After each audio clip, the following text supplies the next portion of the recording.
We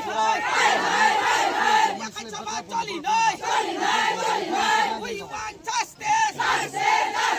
We want justice.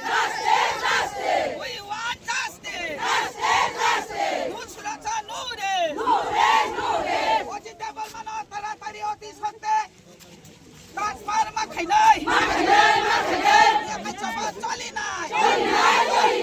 Ajit Barman তিনি না mafia না তিনি না মাফিয়া না। অনেক দুঃখজনক মিডিয়াগণ, আপনাকে অসংখ্য ধন্যবাদ। আমরা যে গতকালকে একজন ভাই, ওর নাম কি হচ্ছে দীপঙ্কর দেববর্মা, অনেক রাত্র আইএসআইরা বাড়ি নির্দোষ, কিন্তু কোনো প্রমাণপত্র নেই, কি খারাপ করছে না করছে কিছু বুঝে না। এর মধ্যে হে বাড়িত আইএসআইরা অজিত দেববর্মা স্টাফ আইএসআইরা ওসি চাম্পার পিএসএল রাত্র বহুত 10টা-12টা ডাং না রাত 11টার মধ্যে ওর বাড়িতে এসে অনেক জবাজস্তি করে ওনাকে তিনি অজিত দেববর্মা এর স্টাফ মাইনে ওর বাড়ি থেকে আমরা দীপঙ্কর ভাই নির্দোষে জবাজস্তি করে অ্যারেস্টমেন্ট করছি। এখন এই ভাইয়ের জন্য আমরা নির্দোষ ব্যক্তি, কিন্তু ও ভাইয়ের জন্য আমরা এখন জাস্টিস চেয়েছি।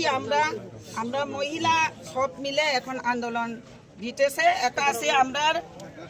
নির্দোষে যদি আমরা লোকে যখন এখন হ্যারাসমেন্ট করতেছে বাড়িতে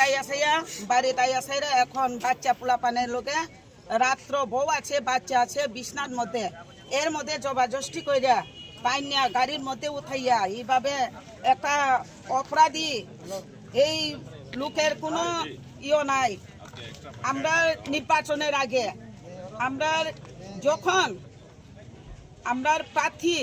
প্রস্মিত দেববর্মা ওনার বাড়িতে গিয়ে 2-3 রাউন্ড যে লোক ওখানে গুলি করছি, কিন্তু এখন পর্যন্ত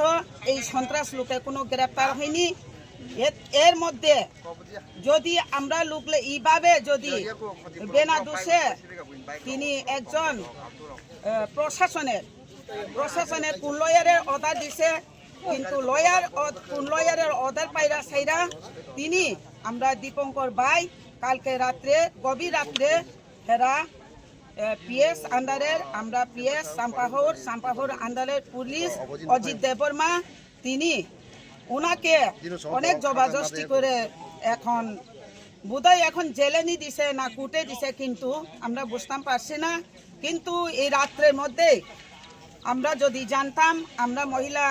একসঙ্গে গিয়ে আমরা তো এখন চান আমরা চাম্পার পিএস যদি আমরা আওয়াজ না শুনে আমরা যদি জাস্টিস না দেয় এই ভাইয়ের আজকের দিনের মধ্যে যদি সাইডা না দেয় আমরা কঠোর আন্দোলনে যাইব।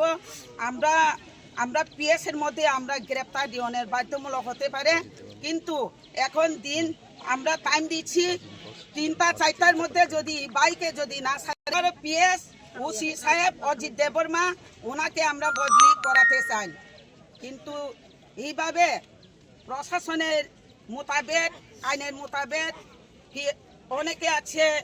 এখানে নির্দোষ। আমরা লোক তো অনেক বাড়ি ঘরে থাকি, অনেকে কাজ করি, রাস্তাঘাটে যাই, এইভাবে যদি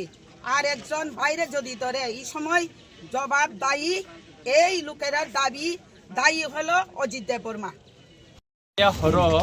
যে চিনি রামচন্দ্র গার তাই চিনি আশ্রামবাড়ি হালাহালি কেন্দ্রনি অরণ্য খরচা দীপঙ্কর দেববর্মা একা তাই আর খাই খরচা খনিরঞ্জন দেববর্মান রমখা চিনি যে কেস রিমানি চিনি বরম গানা ক্যান্ডিডেট প্রস্মিত দেববর্মানি নগর সিটাং ককজাখা সিরাবে ককজাখা মুং রিয়া কবো কেস খালাইখা অথচ পুলিশে হ্যাঁ গুলিবো খঙ্গ মাখা অথচ পুলিশ অবনা খাই রমিয়া কিন্তু বরংনি বেখায় কোনো সুনির্দিষ্ট কোনো কেস শিখরে সন্দেহমূলকভাবে বরং রমজাখা মিয়া অর মন্ত্রী ফাইকা এমএলএ ফাইকা বিজেপি নি নেতারক ফাইকা যখন গুরিমান পরে কেন বরং এরেস্ট খালাই যাখা হ্যাঁ বরং খাইজাখা এরেস্ট খালাই যাখা একা অমত চলিমাইয়া একে প্রশাসন নিরপেক্ষ খংনা নাঙ্গো পক্ষপাতি তঙ্গই সামুং টাংমানি বাগানে তিনিও जोंजाल ताबुंगो और ताबु शत शत गारि कसाजाक लुकुरक कसाजाक जोंबो दुख नांगौ किन्तु प्रशासन तो अमो उंना निकगिया जोंनायो प्रशासन पुलिस प्रशासन निरपेक्ष एवं एलाकानि तंकसां हालक न कसं टनन बागै बर या प्रिमारम नाय जोंनायो जे प्रशासन और निरपेक्ष भाबे सामलायो